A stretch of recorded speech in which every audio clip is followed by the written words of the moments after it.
Hello दोस्तों। तो कैसे हो आप सब? आई होप आप सब एकदम बढ़िया हैं। वीडियो का टाइटल देख के तो आप समझ गए होंगे कि आज की वीडियो में हम क्या डिस्कस करने वाले हैं। आप सभी के मन में शायद एक ख्याल चल रहा होगा कि सर हम तो सिर्फ पास होने के लिए आए हैं, हमें ये टारगेट होता है हमारे मन में कि 50% कैसे स्कोर किया जाए।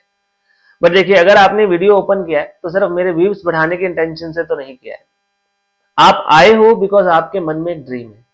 आप भी वो एक बहुत बड़ी अचीवमेंट जिसे हासिल करने के बाद आपके मन में लाइफ टाइम के लिए एक प्राउड रहता है खुद के लिए कि हाँ, मैंने बहुत कुछ बड़ा किया है। मैंने इतने टफ एग्जाम में ऑल इंडिया रैंक लिए। तो आज के हम वीडियो में यही डिस्कस करने वाले हैं कि आप अगर ऑल इंडिया रैंक लेना चाहते हो तो कौन सा ऐसा फॉर्मूला है, कौन सा ऐसा सीक्रेट है जो आपको फॉलो करना पड़ेगा। मैं हूं आप सबका दोस्त सीए आशीष बंसल और मैंने नवंबर 18 में सीए फाइनल्स में ऑल इंडिया 7th रैंक ली थी। आप सबकी जानकारी के लिए बता दूं कि मैंने कोई भी क्लासेस नहीं ली। मेरी पूरी सीए में सीपीटी से लेके सीए फाइनल तक मैंने कोई भी सिंगल सब्जेक्ट की भी क्लास नहीं ली, टोटली सेल्फ स्टडी की और मेरी ऑल इंडिया 7th रैंक थी सीए फाइनल में। तो आज की इस क्लास में हम ये डिस्कस करने वाले हैं कि एग्जैक्टली मैंने किन चीजों को फॉलो अप किया था, या आज के टाइम पे एक बच्चा अगर रैंक लेना चाहता है तो किन चीजों का उसे ध्यान रखना चाहिए और क्या चीजें हैं जो एक मिथ बन के हम सबके बीच में फैली हुई है, जो हमें लगता है कि शायद हर रैंक होल्डर करता होगा। तो मैं अपने एक्सपीरियंस से कुछ चीजें आपके साथ शेयर करना चाहूंगा कि कैसे आप भी अच्छे से प्रॉपर प्लानिंग के तरीके से अपनी जो है इंटर हो या फाइनल हो, आप उसमें अपनी रैंक ले सकते हैं। मेरी ये वीडियो स्पेसिफिकली इंटर के स्टूडेंट्स के लिए। तो सबसे पहले हम कुछ कॉमन मिथ्स को डिस्कस करना चाहते हैं। कुछ कॉमन बातें हैं जो हमें लगता है कि एक रैंक होल्डर के लिए तो वो वैलिड होती ही होंगी। लाइक नंबर 1, हमें लगता है कि अगर आपको ऑल इंडिया रैंक सिक्योर करना है तो 15 से 18 घंटे डेली पढ़ना होगा। मेरे सामने बातें कई बार आती है, इवन सिर्फ रैंक नहीं, ये सुनने में आता है कि सीए में पास होने के लिए आपको 15 से 18 घंटे पढ़ना होता है। और इन लोगों के लिए मेरा एक ही नेक्स्ट क्वेश्चन रहता है कि प्लीज, ऐसा अगर कोई बच्चा आपके सामने है तो प्लीज मेरे पास भी लाइए जो डेली 18 घंटे पढ़ पाता है। और कितने दिन पढ़ पाता है ये मैं जानना चाहूंगा। क्या वो 15 दिन, 20 दिन, महीने भर लगातार 18 घंटे पढ़ पाता है? Practically it is not possible. तो ये सबसे बड़ा मिथ है कि 15 से 18 घंटे पढ़ने वालों की रैंक आती है। दूसरी बात, कई बार बच्चों को लगता है सर ऐसे बच्चे जो अपने पूरे सिलेबस को 7 से 8 बार रिवाइज कर लेंगे, सिर्फ वो ही बच्चे रैंक ले पाएंगे। अगेन ये भी एक मिथ है। ऐसा कोई जरूरी नहीं है कि आप 7 से 8 बार रिवीजन पूरी करोगे तो ही आपकी रैंक आएगी। Number 3, he secured a rank because he has all the comfort of life and access to the best resource। कभी कभी हमें लगता है कि भाई उसने रैंक इसलिए लिया है क्योंकि वो एक ऐसा बच्चा था जिसे गोल्डन स्पून के साथ बर्थ मिला था। मतलब उसके पास लाइफ के सारे कंफर्ट है, उसके लाइफ में कोई प्रॉब्लम नहीं है, उसे बहुत सारे अदर इश्यूज को फेस नहीं करना पड़ रहा, फाइनेंशियली भी कोई दिक्कत नहीं है, तो वो बेस्ट टीचर की क्लासेस ले सकता है, बेस्ट बुक्स, बेस्ट रिसोर्सेस को बाय कर सकता है। ये भी कई बच्चों के माइंड में एक मिथ रहता है कि मेरे पास उतने फाइनेंशियल अवेलेबिलिटी नहीं है रिसोर्सेस की, या कहीं ना कहीं मेरी लाइफ में और बहुत सारी प्रॉब्लम्स हैं जो शायद मुझे रैंक लेने से रोक देंगी। नंबर 4, कई बार ये चीज बहुत कॉमन है। जब कोई रैंक होल्डर को हम देखते हैं तो हम कहते हैं पढ़ाकू होगा, सारा दिन पढ़ता है, अपनी लाइफ में इसने कुछ नहीं किया पढ़ने के अलावा, कोई लाइफ नहीं है, कोई सोने का टाइम नहीं, कोई खाने का टाइम नहीं, हेल्थ भी बिल्कुल खराब होगी। ये भी हमें एक यूजुअल बात सुनने में मिलती है। एंड लास्टली एक और कॉमन पॉइंट जो हम बहुत बार सुनते हैं कि भाई इसकी अर्ली एजुकेशन बहुत अच्छे बैकग्राउंड से रही होगी, किसी न किसी बड़े स्कूल से पढ़ा होगा, इसलिए इसका बेस बहुत अच्छा क्लियर हो गया और इसीलिए इसको रैंक मिली है। कुछ ऐसे ही मिथ्स हैं जो हम सबके बीच में हैं। बट आज मैं आप सबको कहना चाहूंगा कि ये सारे के सारे वाकई में मिथ्स हैं। कोई जरूरी नहीं है कि ये सारी चीजें होंगी तभी आप रैंक ले पाओगे। आपको सीए में रैंक लेने के लिए माइंड की नहीं, बल्कि मैं कहूंगा एक राइट माइंडसेट की जरूरत होती है। ये जरूरी नहीं कि आपका माइंड कितना शार्प है, ये जरूरी नहीं कि आप कितने इंटेलिजेंट है। इससे ज्यादा मायने रखेगी आपके अप्रोच क्या है, आप कैसे चीजों को देखते हो। That is more important is your mindset. आपका माइंडसेट कैसा है, ये सबसे ज्यादा इंपॉर्टेंस रखता है in the journey of this CA. तो कुछ चीजें हैं जो मैं आज आपके साथ शेयर करना चाहूंगा, जो आपको एक राइट माइंडसेट के साथ काम करने के लिए हेल्प करती है। मेरे हिसाब से अगर आप सीए में रैंक लेना चाहते हो तो एक 3C मंत्रा मैं आपको देना चाहूंगा, ये है कंसिस्टेंसी, कमिटमेंट और क्लैरिटी। तीन चीजें हैं जो आपको ध्यान रखनी है। Number 1, consistency. आपको डेली बेसिस पे 15 से 18 घंटे की स्टडी की कोई जरूरत नहीं है। अगर आप क्लासेस लेते हैं 6 से 7 घंटे की, अगर डेली क्लासेस लगाने के बाद अगर आप 4 से 5 घंटे सेल्फ स्टडी पे दे देते हैं, जो कंटेंट आपने क्लासेस में कवर किया है, दैट इज सफिशिएंट। डेली के 18 घंटे नहीं, डेली के 10 से 11 घंटे आपको चाहिए। एंड वो जब मैं कहता हूं कि डेली, तो इसका मतलब ये नहीं कि through out the month and 365 days आपको करना है। आप बीच में ब्रेक्स ले सकते हो, बट ब्रेक्स के साथ साथ ये देखना जरूरी है कि क्या आप उसी कंसिस्टेंसी के साथ अपनी पढ़ाई पे वापस आ पा रहे हो। तो कंसिस्टेंसी सबसे पहले जरूरी है। Second one is commitment. Usually मैंने देखा है बच्चों का पढ़ने का तरीका क्या होता है, किताबें रखेंगे, साथ में अपना मोबाइल फोन रख लेते हैं। कोई भी नोटिफिकेशन आया तो सबसे पहले ध्यान उनका मोबाइल फोन की तरफ जाएगा, मोबाइल फोन की लाइट ऑन होती है और उनका ध्यान जाता है अरे अब क्या नोटिफिकेशन आया। ये तरीका आपका बहुत गलत है। जब आप पढ़ रहे हो 10-12 घंटे की कंसिस्टेंसी की जब मैं बात कर रहा हूं, तो आप कंप्लीटली कमिटेड होने चाहिए टुवर्ड्स योर स्टडी। आपका ध्यान, आपका फोकस सिर्फ और सिर्फ आपकी पढ़ाई पे होना चाहिए। डिस्ट्रैक्शंस आपको अवॉइड करने पड़ेंगे फॉर दैट टाइम। आप जब 1 घंटा 2 घंटा अपना ब्रेक ले रहे हो, तब आप आराम से रिलैक्स होकर कुछ भी कर सकते हो, बट जब आप पढ़ रहे हो तो आपको वहां पे अपना पूरा कमिटमेंट देना है। And lastly, clarity. आपको पता होना चाहिए कि आप क्या कर रहे हो, कितना कर रहे हो और क्यों कर रहे हो। सीए में बहुत बड़ा सिलेबस है, चाहे आप इंटर के लेवल की बात करो चाहे फाइनल की। एक इंटेलिजेंट बच्चे को यह पता होता है कि उसे कितना पढ़ना है। आपको हार्ड वर्क के साथ साथ स्मार्ट वर्क करना भी सीखना पड़ता है। तो इसलिए मैं हमेशा कहता हूं तीन चीजें बहुत जरूरी है, कंसिस्टेंसी, कमिटमेंट और क्लैरिटी। अगर आपको ये तीनों चीजें पता है, इसका मतलब आप एक राइट अप्रोच पे हो, उसके बाद आपको रैंक लेने से कोई नहीं रोक सकता। हालांकि मैं एक चीज क्लियर करना चाहूंगा, रैंक लेना आपके हाथ में नहीं है। आपके हाथ में अपनी बेस्ट परफॉर्मेंस करना है, बिकॉज रैंक टॉप 50 स्टूडेंट्स की होती है। शायद कोई 50 बच्चे आपसे ज्यादा हार्डवर्क कर रहे हो।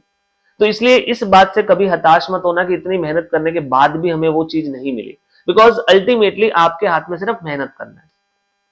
बाकी 50 में भी शायद आपसे ज्यादा मेहनत कर गए, तो आपके हाथ में अपनी मेहनत करना है। अगर आप ये तीन चीजें फॉलो करते हो तो आप एक अच्छा स्कोर भी ले सकते हो, और रैंक फिर अगर आपके अच्छे स्कोर हो तो फिर आने के चांसेस बढ़ जाते हैं।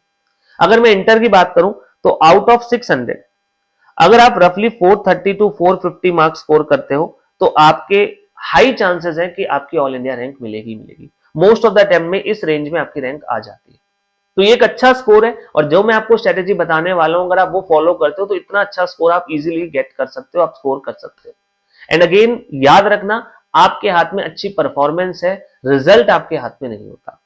तो वन बाय वन मैं डिस्कस कर रहा हूं कि सीए इंटर के जो अलग अलग सब्जेक्ट्स हैं, टोटल 6 पेपर हैं, उन 6 पेपर में एग्जैक्टली आपकी क्या अप्रोच रहनी चाहिए ताकि आप अपनी जो है रैंक हासिल कर सको, या एटलीस्ट एक अच्छा स्कोर जो है वो कर सको हासिल, so that rank by default आपको मिल जाए। ये 6 पेपर अगर मैं इनको बाइफरकेट करूं तो यहां पे आपके 3 पेपर ऐसे हैं जिसमें आपको प्रैक्टिकली काम करना होता है। ये है एडवांस अकाउंट, कॉस्ट और एफएम। ये टोटल मिला के 250 मार्क्स की वेटेज रखते हैं। एडवांस अकाउंट 100 मार्क्स का पेपर है, देन कॉस्ट अकाउंटिंग भी 100 मार्क्स का पेपर है, एंड लास्टली एफएम जो एसएम के साथ होता है, ये भी आपका 50 मार्क्स का पेपर है। तो इन टोटल 250 मार्क्स की वेटेज रखते हैं प्रैक्टिकल पेपर। अगर आप रैंक लेना चाहते हो तो सबसे पहली बात आपको प्रैक्टिकल में सबसे ज्यादा स्कोर करना पड़ेगा। आपका टारगेट होना चाहिए 80 टू 90% स्कोर आपका यहाँ पे बने, और ये बहुत इजीली गेटेबल भी है अगर आप सफिशिएंट प्रैक्टिस करते हो। तो अगर आप अच्छे से क्वेश्चंस की प्रैक्टिस करते हो तो मोस्ट ऑफ द आईसीएई एग्जाम में आपको दिखेगा कॉन्सेप्ट और क्वेश्चंस रिपीट ही होते हैं। तो अगर आपने सफिशिएंट प्रैक्टिस कर रखी है तो हाई चांसेस है कि वही क्वेश्चन आपको देखने को मिलेंगे जो आपने प्रैक्टिस किए, एंड ऐसे केसेस में 80 से 90 नंबर आप ले सकते हो। बट कुछ सिली मिस्टेक्स जो हम यूजुअली करते हैं, कैलकुलेशन मिस्टेक्स हम जो करते हैं, उनको आपको जरूर अवॉइड करना होगा। तो कुछ चीजें जो आपको ध्यान रखनी है, सबसे पहली बात, ये पेपर हाई स्कोरिंग है। अगर आप रैंक लेना चाहते हो तो यहां आपका 80 से 90% स्कोर करना जरूरी है। तो मतलब इस 250 में से आपका स्कोर 220 तो एटलीस्ट होना चाहिए। Next, maximum practice. इन प्रैक्टिकल पेपर्स की सक्सेस की है मैक्सिमम प्रैक्टिस। जितनी ज्यादा प्रैक्टिस करोगे उतना ही स्कोर आपका इंप्रूव होगा। एंड प्रैक्टिस भी एबीसी कैटेगरी को ध्यान में रखते हुए।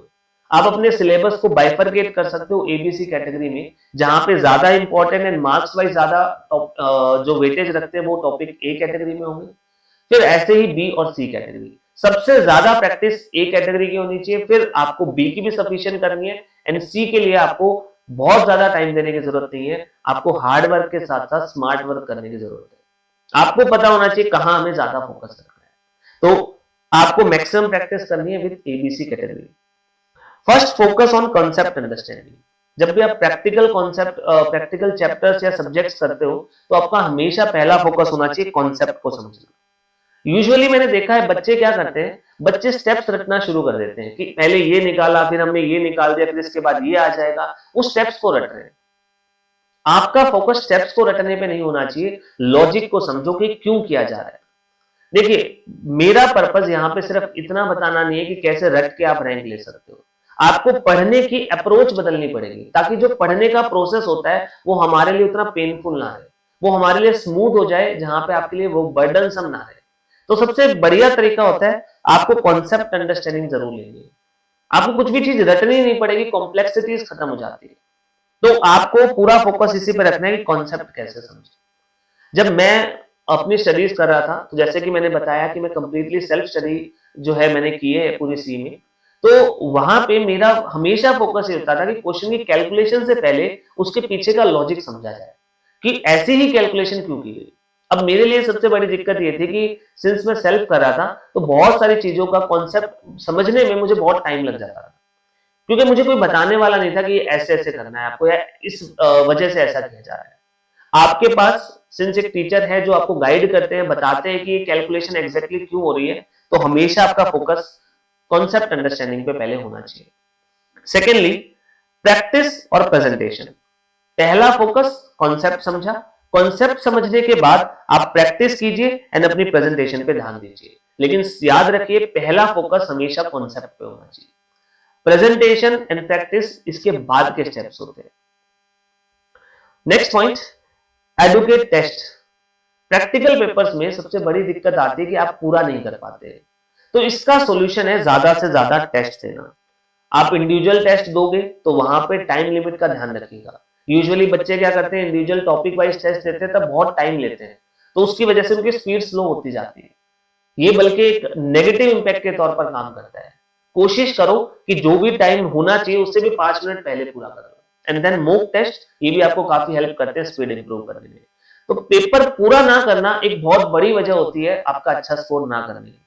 तो फोकस कीजिए कि आपको स्पीड को बढ़ाना है, सो दैट पेपर पूरा तो हो एटलीस्ट।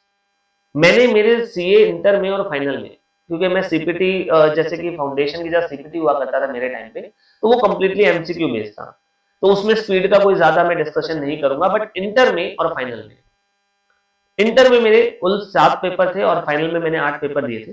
तो 7 पेपर में मेरा पहला पेपर था अकाउंट्स का, वो मेरा इकलौता पेपर था इंटर और फाइनल में जो मेरा पूरा नहीं हो पाया। And at that point I realized कि भाई पेपर पूरा होना बहुत जरूरी है। वहां पे मैंने 95 मार्क्स का अटेम्प्ट किया, उसके बाद मैंने डिसाइड कर लिया था कि भाई मेरा पेपर कोई भी छूटना नहीं चाहिए, मैंने सारे के सारे पेपर पूरे किए। ये अपने आप में एक बहुत इंपॉर्टेंट पार्ट होता है जब आप अच्छा स्कोर करना चाहते हो, क्योंकि अगर आपने पेपर ही पूरा नहीं किया है तो कुछ मार्क्स तो आपने अटेम्प्ट ही नहीं किया है, तो आप स्कोर कहां से कर लोगे। तो इसलिए ये चीज बहुत जरूरी है। And lastly, marking important question as per your understanding. जैसे कि मैं अपनी प्रिपरेशन के टाइम पे फिल्ट्रेशन करता था। फर्स्ट टाइम कोई टॉपिक पढ़ते हैं, लेट्स से आपने एक टॉपिक स्टार्ट किया, उसमें 40 क्वेश्चन आपको मिले, 40 में से आपको इंपॉर्टेंट मार्क करने। जब फर्स्ट टाइम आप कोई टॉपिक करोगे तो शायद 40 में से 20 से 25 क्वेश्चन आपको इंपॉर्टेंट लगेंगे। आप जब फर्स्ट रिवीजन करने बैठोगे आपको 40 के 40 क्वेश्चन नहीं करने, आपको सिर्फ वो 20 क्वेश्चन, वो 25 क्वेश्चन करने हैं जो आपको इंपॉर्टेंट लगे। इस बार आप देखोगे उन 20-25 में से ऑटोमेटिकली 10 क्वेश्चन के लिए आप खुद फील करोगे यार इतने आसान क्वेश्चन, ये मैंने मार्क क्यों कर दिए, आप उनको हटा दोगे। अल्टीमेटली फर्स्ट रिवीजन के बाद आपके पास 10-12 क्वेश्चन बचेंगे उन 50-60 क्वेश्चन के चैप्टर में से। नेक्स्ट रिवीजन में आप उन 10 क्वेश्चन को लेके बैठोगे, अगेन आपको फील होगा इसमें से सिर्फ और सिर्फ 3-4 क्वेश्चन ऐसे हैं जो वर्थ हैं बार बार टाइम स्पेंड करने के, बाकी आपको लगेगा बहुत ज्यादा ही बेसिक और सिंपल क्वेश्चन है। अब वो उस चैप्टर के सबसे इंपॉर्टेंट टॉपिक है, सबसे इंपॉर्टेंट क्वेश्चन है जो खुद आपने फिल्टर किए। देखिए, हर किसी की अंडरस्टैंडिंग खुद की होती है। अगर एक टीचर से जाके आप इंपॉर्टेंट मार्कअप करवाओगे तो वो एग्जाम पॉइंट ऑफ व्यू से बताएंगे, लेकिन जो आपने इंपॉर्टेंट किए वो आपकी चैप्टर की अंडरस्टैंडिंग को रिफ्लेक्ट करता है, इसलिए अपने इंपॉर्टेंट क्वेश्चन खुद मार्क कीजिए, वो आप किसी और से मार्क ना करवाइए। तो ये चीज बहुत जरूरी है। अब कई बार मुद्दा आता है सर कितनी रिवीजन होनी चाहिए, तो मैं कहता हूं 2 डिटेल रिवीजन, जिसमें पहली बार आपने सिलेबस पूरा किया, वो एक रिवीजन के जैसे देखता हूं, क्योंकि अगर आप साथ साथ में प्रैक्टिस नहीं करोगे तो कोई फायदा नहीं है। तो आप क्लास में काम कर रहे हैं, फिर उसके होमवर्क की प्रैक्टिस कर रहे हैं, मैं उसे एक रिवीजन के जैसे देखता हूँ। उसके बाद एक और डिटेल रिवीजन जो आप फर्स्ट रिवीजन करते हो, उसमें भी आपको अच्छा खासा एफर्ट लगाना होता है। उसके बाद एक रिवीजन ऐसी होनी चाहिए जो आप 4 से 5 दिन में कर रहे हो, और एक एग्जाम से पिछले दिन की सिंगल रिवीजन। तो ये 2 समराइज रिवीजन है जिसमें आप कुल मिला के 5 से 7 दिन दे रहे हो, that is sufficient for practical papers. Even अगर आप यहाँ पे 2+1 भी करते हो वो भी काफी होता है, बट अगर आप बहुत अच्छे तरीके से कॉन्फिडेंटली पेपर को अटेम्प्ट करना चाहते हो तो 2+2 ये काफी सफिशिएंट है आपके लिए। इससे ज्यादा रिवीजन की कोई जरूरत नहीं है। अगर आप इससे ज्यादा रिवीजन की सोच रहे हो देन दैट मीन्स आप क्रैमिंग की तरफ जा रहे हो। कॉन्सेप्ट अगर आपने समझ लिया है तो इससे ज्यादा कोई जरूरत नहीं है। मैं बार बार एक ही बात कहूंगा, क्वालिटी पे फोकस कीजिए, क्वांटिटी पे फोकस मत कीजिए। ये है प्रैक्टिकल पेपर की अप्रोच।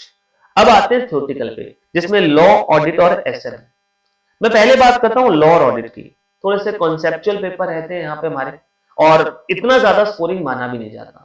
इसका रीजन है कि most of the CA students के प्रैक्टिकल एस्पेक्ट ज्यादा बेटर होते हैं, वो ज्यादा कॉन्फिडेंट फील करते हैं और वहीं पे ज्यादा स्कोर भी कर पाते हैं। तो थ्योरी में अगर आप ज्यादा टारगेट नहीं लेके चल सकते तो एटलीस्ट अगर आप रैंक की सोच रहे हो तो 60 to 70% स्कोर होना चाहिए। ऑल्दो अगर मैं मेरी बताऊं, मेरे सीए फाइनल में ऑल इंडिया 7th रैंक थी, एंड मेरे लॉ और ऑडिट दोनों में 52 मार्क्स थे। दोनों थ्योरेटिकल पेपर्स में मेरे पेपर 52 मार्क्स थे। लेकिन आज के टाइम के हिसाब से बात करूं, सिंस नंबर ऑफ पेपर 6 ही रह गए, तो आपको 60 to 70 का टारगेट तो एटलीस्ट यहाँ पे रख के चलना पड़ेगा। 60 to 70 मार्क्स आपके होंगे तो ही आप वहां पे एक अच्छा स्कोर ले पाओगे और रैंक की तरफ जा पाओगे। तो पहली बात, आप इससे भी बेटर स्कोर कर सकते हो अगर आपकी थ्योरी और बढ़िया है, बट एटलीस्ट इतना तो आपका टारगेट रहना चाहिए। फोकस ऑन लर्निंग, यहाँ पे हमारा लर्निंग पे फोकस भी रहना चाहिए, क्योंकि यहाँ पे अल्टीमेटली आपको पेपर में लिखना पड़ेगा, तो आपको लिखने के लिए कंटेंट चाहिएगा, तो कंटेंट आपको याद होना चाहिए। ऐसा नहीं कि आप कुछ भी जैसे हम जनरली बीकॉम के पेपर में लिख के आते हैं, जो मन में है वो कहानियां लिख दी, वो काम नहीं करना होता। तो आपके पास एक सॉलिड कंटेंट होना जरूरी है। इधर आपकी राइटिंग स्किल अच्छी होगी, कंटेंट आप उसी टाइम जनरेट कर सको, और अगर वो राइटिंग स्किल उतनी अच्छी नहीं है तो आपको कुछ कंटेंट ऐसा है जो याद रखना पड़ेगा। यहाँ पे भी सेक्शंस को याद करना कोई जरूरी नहीं होता। अगर आप सेक्शंस को कोट नहीं करते हो तो आपके पूरे पेपर में 1, 2, 4 नंबर का फर्क पड़ेगा, इससे ज्यादा फर्क नहीं पड़ने वाला। आप अपने माइंड को जितना रिलैक्स होके पढ़ोगे उतना ही बेटर रिजल्ट निकलेगा। मैंने मेरे सीए फाइनल में कोई सेक्शंस याद नहीं किए थे।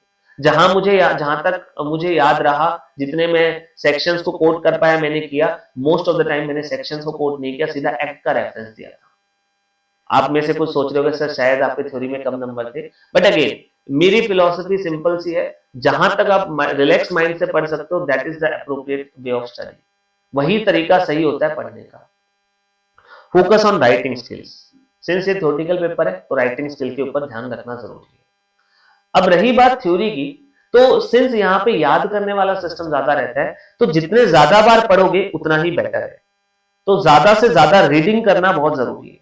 तो 3 डिटेल्ड रीडिंग मैं यहाँ पे मान के चलता हूँ कि आप कर पाओगे, थ्योरेटिकल पेपर है, एंड 2 समराइज्ड रिवीजन, जिसमें आपका एग्जाम वाला डे जो आप पढ़ते हो मैंने उसको भी काउंट किया है, और फर्स्ट टाइम जब आप सिलेबस कर रहे हो उसको भी काउंट किया है।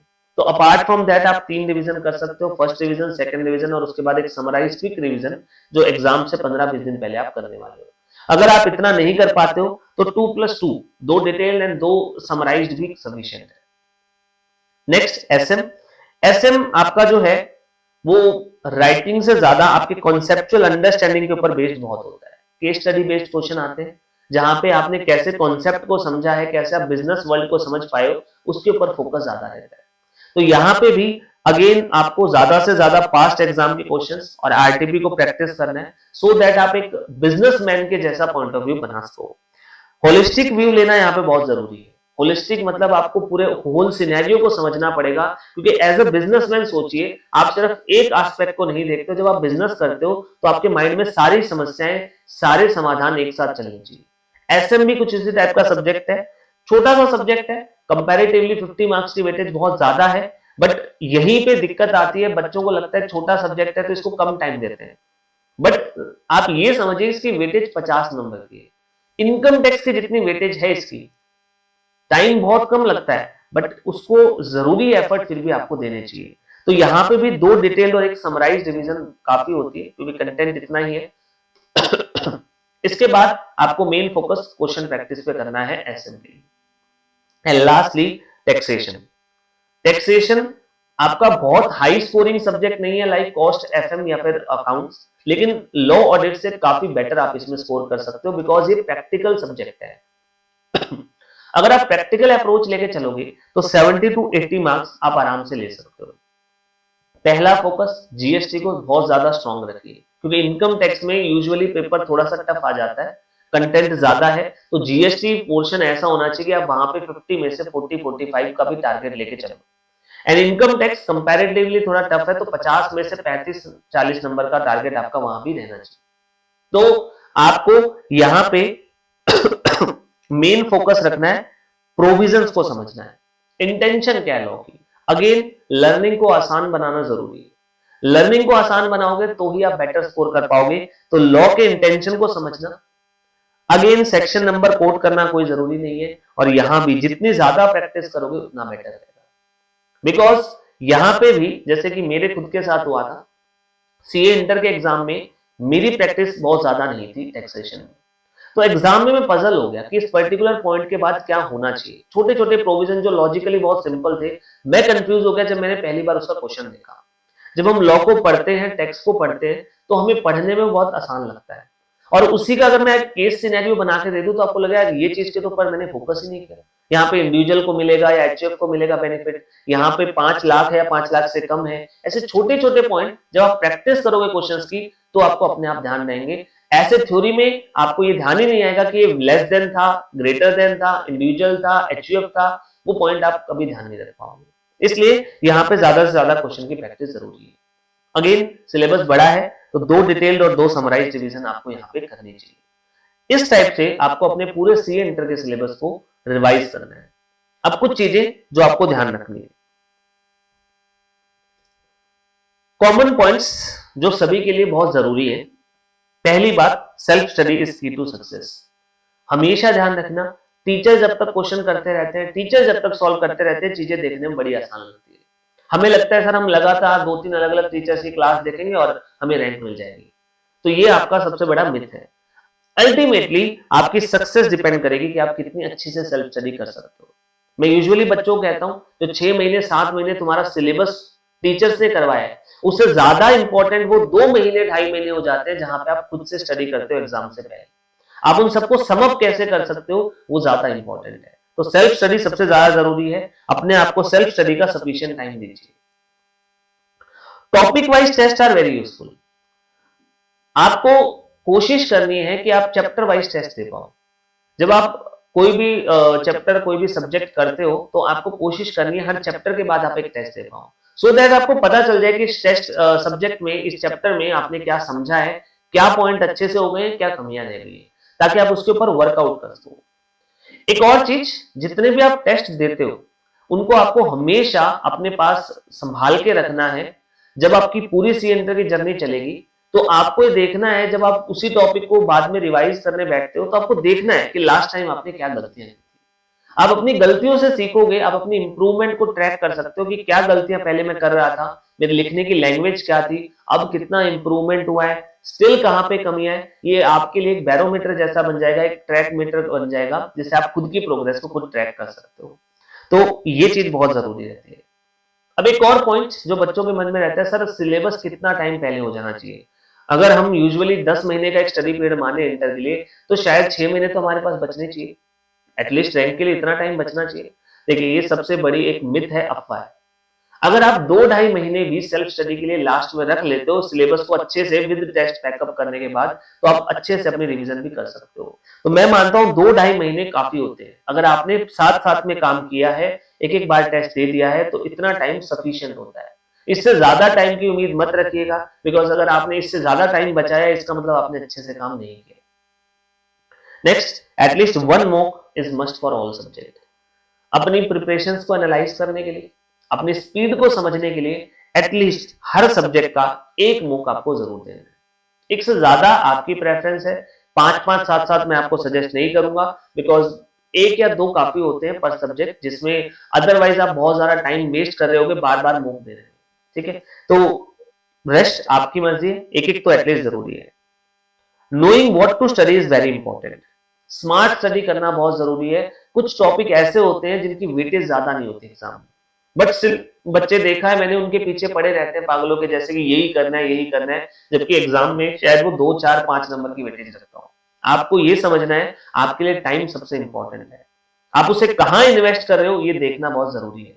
एक टॉपिक है मेरा, बहुत टफ है, शायद 2 से 4 नंबर का एग्जाम में पूछा भी जा सकता है, जिसके लिए शायद मैंने 15 दिन वेस्ट कर दिए, और मेरे माइंड में उस चीज का बर्डन भी था कि अभी भी अच्छे से नहीं हुआ, और वहीं पे वो 15 दिन मैंने एक ऐसे टॉपिक पे लगाए हैं, ऐसे आसान आसान टॉपिक पे लगाए हैं जो शायद अकेला एग्जाम में ना आए, लेकिन 10 टॉपिक कवर कर दिए मैंने, जिनमें से 1-2 तो कंफर्म आ ही जाएंगे। वो ज्यादा बेटर है। तो आपको ये जरूर पता होना चाहिए कि हमें क्या पढ़ना है, स्मार्टली स्टडी करना जरूरी है। एक और बहुत important point, take breaks in between. ये 9-10 महीने का टाइम है, अक्सर आपको सुनने को मिलेगा जी जान लगा के लग जाओ, 10 महीने ही है। मैं आपसे कहूंगा 10 महीने बहुत होते हैं। आपको एक बैलेंस अप्रोच लेके चलेंगे, टाइम टू टाइम ब्रेक भी जरूरी है। एग्जॉस्टेड माइंड से आप पढ़ोगे तो कुछ भी अंदर नहीं जाएगा। यूजुअली आपने देखा होगा जब आपका माइंड थक जाता है तो आप किताब लेके बैठे रहते हो 2 घंटे 3 घंटे, और आफ्टर 2-3 घंटे जब देखते हो तो लगता है कुछ काम ही नहीं हुआ। तब आपको फील होता है कि शायद इससे बेटर तो हम 2 घंटे ब्रेक ले लेते, कम से कम माइंड रिलैक्स तो होता। तो इसलिए ब्रेक्स लेना बहुत जरूरी है। हाँ, ब्रेक्स के बाद वापस लौटना भी जरूरी है, क्योंकि यूजुअली बच्चे ब्रेक पे चले जाते हैं बट वापस लौट के आना भूल जाते हैं। तो ब्रेक्स लीजिए, और ब्रेक्स भी ऐसे लीजिए कि जहां पे आपको गिल्ट फील ना हो। यूजुअली बच्चे ब्रेक लेने के बाद ये बहुत फील करते हैं कि यार 2 घंटे वेस्ट कर दिए। आपने वेस्ट नहीं किया, अपने आप को रिचार्ज किया, अपने आप को चार्ज अप करना भी जरूरी है। तो गिल्ट फ्री ब्रेक होना चाहिए, और आपको माइंड रिलैक्स करना है। वो जो ब्रेक पीरियड है वहां पे आपको अपने आप को स्ट्रेस आउट नहीं करना है, आपको अपने आप को ओवरबर्डन नहीं करना है, बहुत रिलैक्स होकर आपको ब्रेक लेना है, ताकि आपका माइंड काम हो सके और वापस फिर आप अच्छे से अपनी पढ़ाई को कर सको। इससे आपकी एफिशिएंसी बढ़ती है।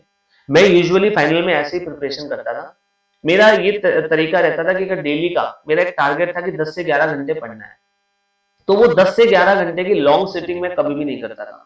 मैंने प्लानिंग इस टाइप से कर रखी थी कि हर 2-3 घंटे के बाद शायद मैं आधा घंटा या 45 मिनट या 1 घंटे का ब्रेक ले रहा हूँ। तो यूजुअली मेरी 3 से 4 सिटिंग हो जाती थी पूरे दिन में, और बहुत ज्यादा लेंथी कुछ भी फील नहीं होता था, बिकॉज हर थोड़ी से टाइम के बाद मेरा एक ब्रेक आ जाता था। तो वहां पे मैं अपने आप को रिलैक्स कर रहा हूँ, मे बी शायद मैं एंटरटेनमेंट के लिए कोई वीडियोस देख रहा हूँ, बट अगेन आप उस 15-20 मिनट आधे घंटे के ब्रेक के बाद वापस पढ़ाई के ऊपर फोकस के साथ आ सको, ये बहुत जरूरी है।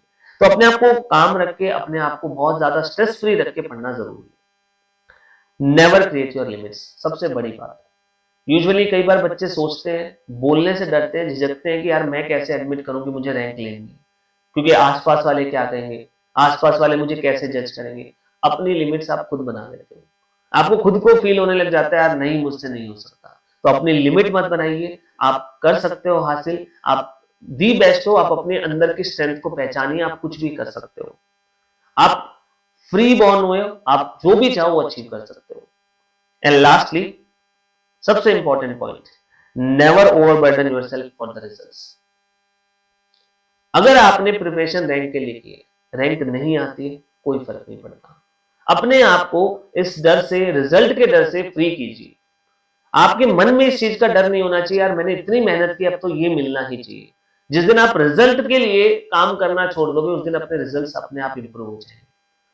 भगवान श्री कृष्ण ने गीता में भी कहा है कि आपको फोकस सिर्फ और सिर्फ अपने कर्म पे करना है, फल की चिंता भगवान पे छोड़ दो।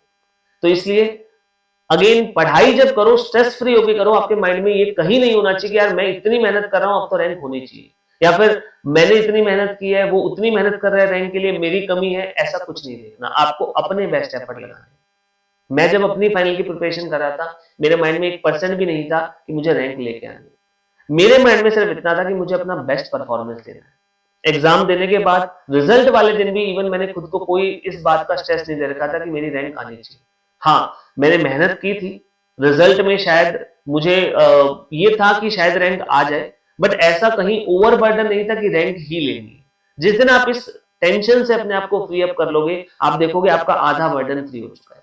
पढ़ते टाइम इस चीज का स्ट्रेस नहीं होना चाहिए। स्ट्रेस फ्री तैयारियां करोगे तो आप हमेशा बेस्ट प्रिपरेशन कर पाओगे। आई होप आपको मेरी ये बातें समझ में आई होंगी। अगर आपकी कोई भी क्वेरी है, अगर आप कोई भी डाउट है, पूछना चाहते हो, आप कमेंट बॉक्स में कमेंट कर सकते हैं। और अगर आपको लगता है कि कोई ऐसा मुद्दा है जिसके ऊपर मुझे वीडियो बनानी चाहिए, तो वो भी आप यहाँ पे कमेंट बॉक्स में लिख सकते हैं। तब तक के लिए अपने प्रिपरेशंस करते रहिए अच्छे से, आगे बढ़ते रहिए। मिलते हैं नेक्स्ट वीडियो में। Thank you.